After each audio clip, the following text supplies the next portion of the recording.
Olá, bem-vindo a essa segunda aula. Eu sou o Rafael e nessa aula nós vamos falar um pouco mais detalhadamente sobre como funciona todo esse processo de desenvolvimento. Bem, ao nascer, a criança ela depende dos cuidados maternais para a sobrevivência, né? A pessoa que cuida, ela se torna uma espécie de espelho, né, para a criança que vai desenvolvendo o seu processo de individuação através dessa interpretação, desse olhar do outro, né? E vai se compreendendo como um ser que faz, que faz parte desse outro, né? No início, ela não se separa do outro. Depois, ela vai tendo a concepção do eu, né? Mais ou menos uns 2 anos e meio, né? Entre 2 anos e meio e aos 3 anos e meio, 4 anos, a criança vai desenvolvendo esse sentido de eu, cara. Nessa faixa, né? Se passar um pouco mais, de passar de 4 anos, é algo que já é um pouco preocupante, né? A criança não desenvolve o sentido do eu, né? Do indivíduo, a parte do outro tem gostos, desejos e que pode, né, escolher e que essas escolhas vão trazer também, lógico, consequências que podem ser boas ou consequências ruins. Então essa relação ela vai construindo o seu autoconceito, e construindo a si mesma e vai, aos poucos, entendendo que é um indivíduo separado do outro, né? Então é importante, para a relação com a criança, é ter a coerência, né? A coerência no diálogo e tudo isso. O senso de valor próprio, né? Tá ligado à autoestima, que é esse componente avaliativo, autoavaliativo, né? Como eu me vejo? Eu me vejo capaz, eu me vejo uma pessoa que pode, eu me vejo uma pessoa que consegue, que tem criatividade, uma pessoa que, enfim, tem competências para exercer uma determinada atividade ou fazer aquilo que quer, que gosta, que acha que, né? Isso que vai determinar essa relação com o outro, vai estar determinando, assim, influenciando muito. Não determina, mas influencia muito essa visão de si mesmo. Então, por exemplo, a pessoa que acha que não é capaz, que não consegue, ou que não merece determinada... eu não mereço ser amado. Se eu não mereço ser amado porque eu acredito que eu não mereço ser amado, porque eu acredito que eu sou uma pessoa que não é capaz de corresponder às expectativas do outro, porque eu acredito que eu não sou capaz de me adaptar à sociedade, né? Ao que a sociedade espera. E isso se reflete à minha família. Minha família fala da sociedade, diz que eu não sou... Né? Por quê? A baixa autoestima ela é um indicativo de um transtorno psicológico, né? Ela também é um indicativo de um transtorno psicológico. Porque uma pessoa com baixa autoestima, ela tem muito mais probabilidade de desenvolver um transtorno psicológico, como eu desenvolvi a fobia social, a ansiedade social, né? E episódios depressivos, tive episódios, momentos de tentar me matar, me coloquei em situações de risco, enfim. Na minha adolescência, tudo porque eu acreditava, tudo isso porque eu acreditava nessas... Eu tinha essas crenças, né? De que eu não merecia ser amado, de que eu não conseguia me adaptar, que eu não correspondia às expectativas da sociedade, não conseguia me adaptar à sociedade. Então, isso influenciou minhas escolhas na adolescência até eu cair na real e falar, não, peraí, eu sei fazer tantas outras coisas legais, eu sou um ótimo artesão, eu sei desenhar, eu sei pintar, as pessoas dizem que eu falo bem, que eu sou uma pessoa legal, eu não sou mau caráter, que eu sou um cara bacana, que eu sou um cara bonito. Mesmo eu não me via, né? Uma pessoa, um homem bonito, um adolescente bonito. E aí eu comecei a perceber que eu tinha, assim, algumas coisas. Porque a interação, essa autoimagem é construída na interação com o outro, o indivíduo, o meio ambiente, e o feedback positivo ou negativo vai estar influenciando o nível vai ter um nível importantíssimo de contribuição no desenvolvimento da autoestima, né, do autoconceito, da autoimagem. Por quê? Por exemplo, eu vou citar a minha história, né?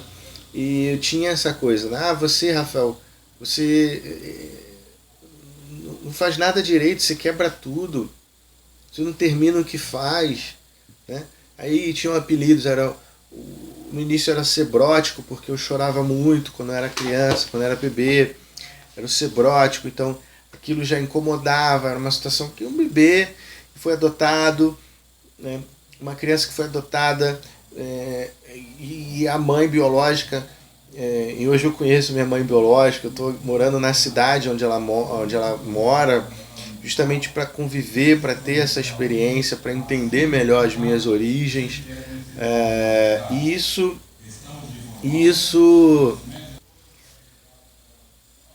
vai definir, né, a construção desse autoconceito, dessa autoimagem. E o autoconceito e a autoimagem são os pilares da autoestima, né? Então, era, como eu falei, no início cebrótico, bebê cebrótico, né? Depois a criança que quebrava tudo era o cupim.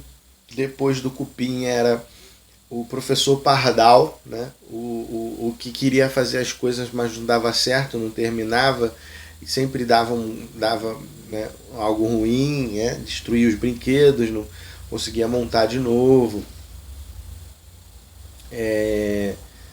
E aí depois na adolescência era o cara mesmo que não queria nada, que não ia ser nada na vida e não dava valor a nada, né? E porque tinha tudo fácil. Aí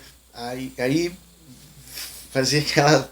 Porque não tinha tudo fácil, não era uma criança super mimada, super protegida, como eu vi alguns amigos meus e como eu hoje, ao longo desses 11 anos como terapeuta, psicólogo, eu vi muita criança sendo muito super protegida. Eu vi que eu não era tão super protegido assim, eu fui super protegido até um certo ponto em relação a não contarem a verdade sobre a adoção, sobre a minha adoção, como foi a história e tudo mais. Mas não era super proteção realmente projetada para me proteger, era para proteger eles mesmos, né? Porque eles tinham medo de me perder se eu achava que se eu soubesse. Então, as crenças deles, né? Os meus pais passaram para mim e foi embolando com minha experiência, né? E aí vai, né? E todos esses rótulos, essa forma como eles me viam, né? Foi contribuindo para a construção dessas crenças, né?